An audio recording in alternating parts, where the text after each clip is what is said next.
Hey YouTube. Hi Spotify. It's Kel. And I am coming to you tonight with a continuing video in the series on manipulation tactics. And tonight we're going to talk about the manipulation tactic called gaslighting. And I know it's a phrase that's been thrown around a lot, so we're going to get into it tonight. What does it mean? What does it look like? How does it affect you? But first, it's raining outside here, which I absolutely love, and also my kiddos are out in the hallway playing. So if you hear random background noise, sorry in advance. But we're just, it's a little crazy over here, a little chaotic sometimes. But okay, so we're going to talk about, first of all, I just want to let you know, I've seen gaslighting in my practice a ton of times, something I'm very familiar with, but also I couldn't remember where exactly it originated. So I did look that up. So I'm going to read to you where the term gaslighting originated from. At first I think a long time ago, I thought it was something about like kind of turning up the furnace in your psyche, which is like, no, I guess that's not true. That's not it. Even though that is partly kind of what it does. But, okay. So it says it originates from the 1938 film that was called Gaslight by Patrick Hamilton. It was a British play. Oh, it was a British play in 1938. And then it got, put into films in 1940 and 1944. And the story is about a husband who manipulates his wife into basically insanity, losing her mind, by dimming their gas-powered lights in their home and then denying that he had changed anything. So, and then obviously the term gaslighting has now become a psychological tactic that is used to, abuse people with. So, but what I want to say is, again, this term gaslighting came from a play where the guy basically said to the woman, he would turn down the lights that were gas powered. And so it was gaslighting. It was gaslighting, right? And then he would deny that he had done that. So when she comes in and she sees the lights have changed and she's like, why have the lights changed, or have they changed?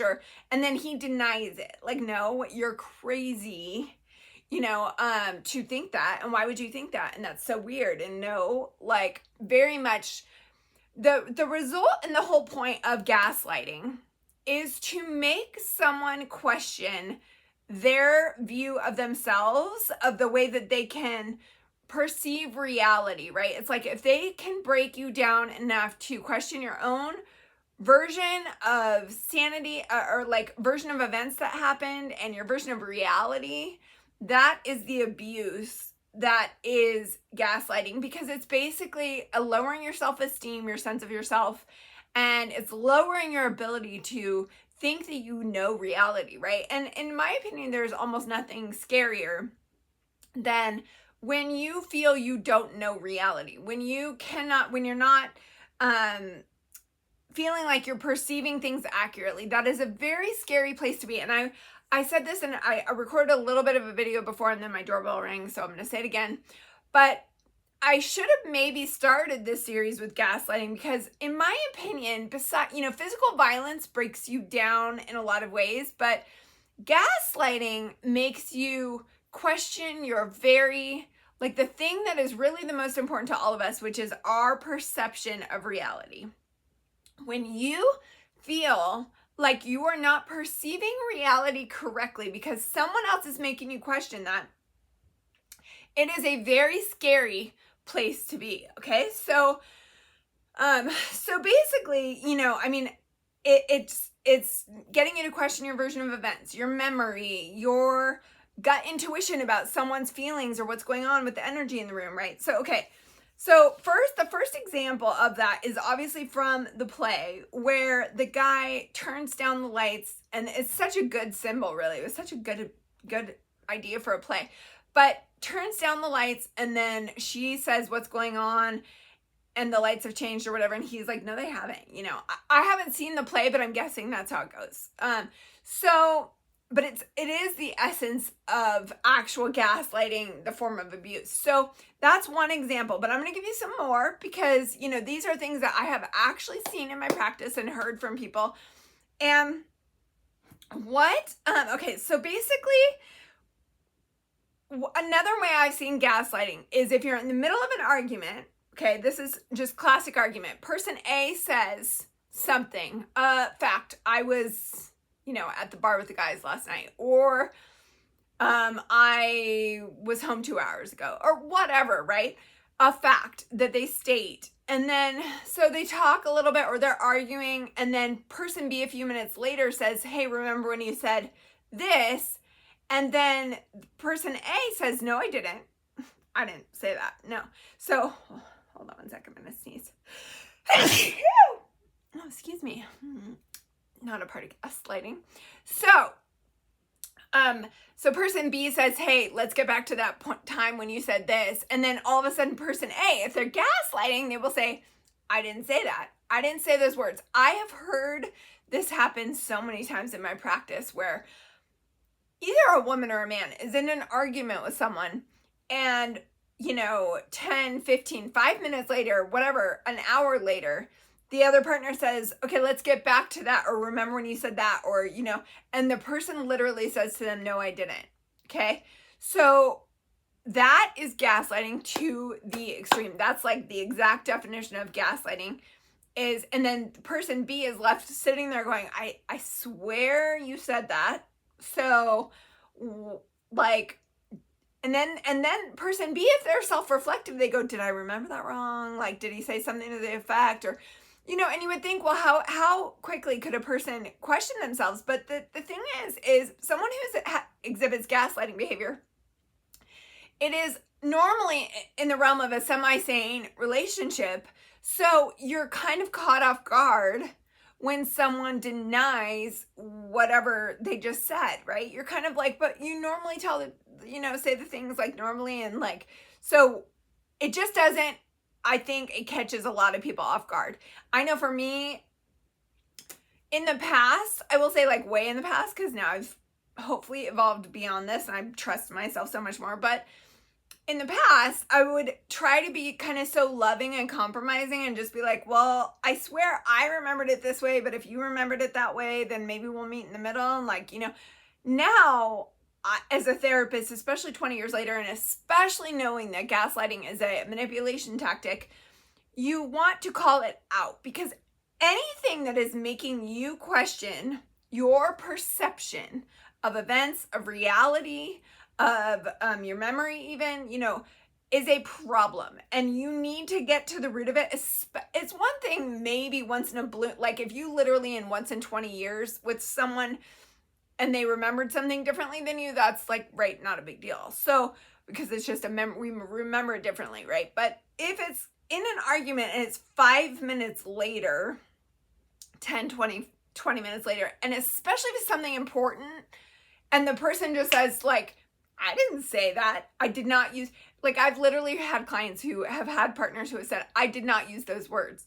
When she remembered directly, like that those words were used, that is gaslighting. Okay, so especially if it happens in a pattern, people, like, again, one argument might be weird between people, but if this kind of behavior happens in patterns, then you definitely need to address it. And most importantly, and we'll get into more examples, but do not question yourself.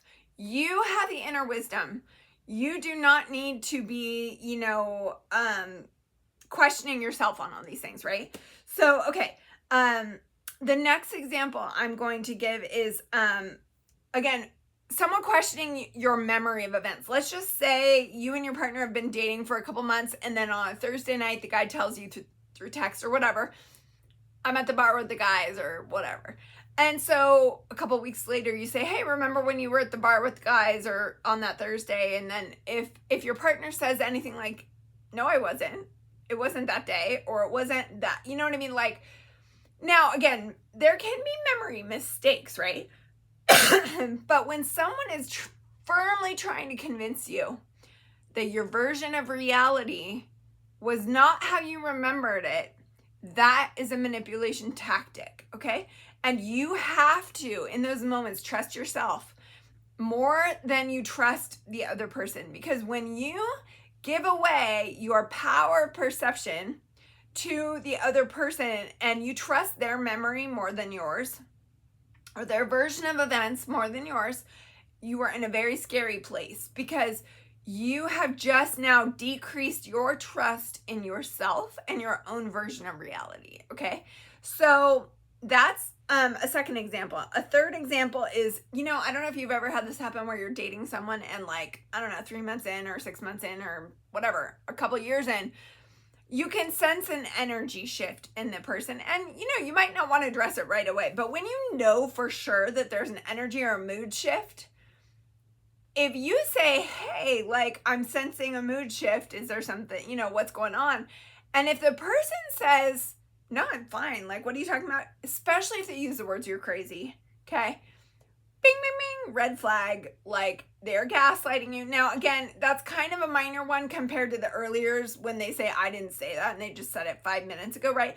But when you can tell there's an energy shift, and the other person is saying, no, there's not, you are left with two options. You either trust them or you trust your inner knowing, right? So I'm hoping, and in my practice, I always say, divine answers and inner wisdom lives within you. You have the ultimate knowing. So, when I was young, I spent so long sometimes trying to, like, describe something to someone else because I really wanted to get their opinion on it. When really, like, at the end of the day, like, especially if I was trying to describe a relationship, a dating relationship or any kind of thing to someone else, the thing is you will never be able to describe it to that person that you're talking to accurately. The only person who knows what you are describing is you, because you lived it 24/7, right? So they might give you their 2 cents, but their 2 cents is based on a sliver of the knowing that you have, okay? So my goal in therapy when I'm with clients a lot of times is they might say, what should I do? And I might say, hey, like, I honestly sometimes shouldn't even give my opinion, but I will always say the ultimate answer lies within you. You have, and I believe it's a divine wisdom that people have inside themselves, whether you think it's like the Holy Spirit, whether you think it's, whatever you think, I think in Judaism they call it the divine spark. I think a lot of, and there's a lot of different, like, ways that people call the divine within us, right? But there is a wisdom that if we tap into it, it is wiser than anything we could explain to people. So my point and my encouragement to you is trust yourself, trust your inner wisdom, trust your perception of reality. If you start questioning your perception of reality, you start to be in trouble. And that means you are very highly susceptible to manipulation, brainwashing, anything like that. So you really have to tap into what is my inner knowing, and, like, what do I know about this for sure? And tap in and be convinced of it, because when you give that power over to someone else, it's a very scary place for people. And again, it led, this person to, in that movie, allegedly go insane, which is fully, understandable, but also just very scary when you lose your perception of reality. So please hold on to that within you. Hold on to your inner wisdom and know that you have the answers within you. Now, you might still want to dialogue with people about it. Like, what would they do if they were in the situation, or what do they think about it? And there is nothing wrong with that, right? But you have to know that you were the person who experienced whatever it was. And if you ever question that, or you give power over to someone else to tell you what reality is, you end up in a very susceptible, scary, vulnerable place, okay? So my encouragement is trust yourself, trust your inner knowing, trust the wisdom that you have in yourself that is also, in my opinion, supernatural. And I would say, especially to, well, just anyone who feels like they want to ask someone else for their advice, you ask yourself first, what do I believe about this situation? Because that's what's most important.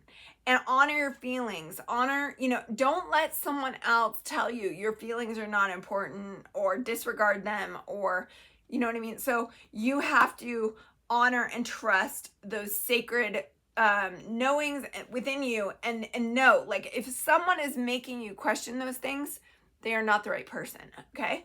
So I wish you guys all the best tonight wherever you are. I hope that this was helpful. If anything, just encouraging. You may have known what gaslighting was before, but if anything, just encouragement to listen and trust yourself. If that's one thing I can tell anybody, it's that you have all the answers you need within you, and it may be good to talk about it with someone and to vent and to process and listen to them, listen to someone else's wisdom, but always honor your own first, because you were the person who experienced it. No other person. They are only going to get some glimpse of your experience, and you have wisdom, divine, in my opinion, divine wisdom within you that you can tap into. So I hope this helps someone out there. Even if it helped one person, I feel like my videos might be worthwhile. So, and even just psychoeducational in some ways. So again, I'm not telling you what the right answer is. I'm just hoping that you, through watching these things, you get some tools to be able to find those answers yourself. So I'm sending you love, and I will see you next time.